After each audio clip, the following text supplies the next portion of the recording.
So let me go with the problem number 20 here. So we need to find the HCF of 3 to the power of 5. This you have to supposed to pronounce it as a 3 to the power of 5, 3 to the power of 9 and 3 to the power of 14. So this means, so 3 to the power of 5 means, so you are going to multiply 3 5 times, that is 3 into 3 into 3 into 3 into 3.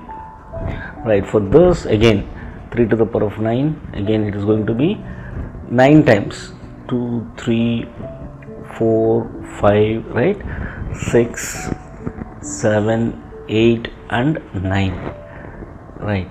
So 1, 2, 3, 4, 5, 6, 7, 8, 9 and 3 to the power of 14, that means, so 14 times you need to multiply 3, right.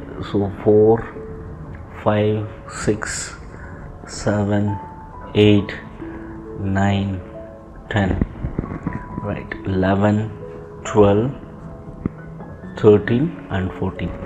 Now we need to find the HCF, right. So HCF, so you are supposed to find the common factors in all three things, three numbers, that is going to be 1 here also, that is 3 into, so second, right, so 3, right here third, right, into 3, 4 into 3 and then 5, right. So now this is going to be your answer, that is going to be, this can be represented like 3 to the power of 5. So the option here is C. C is the right one.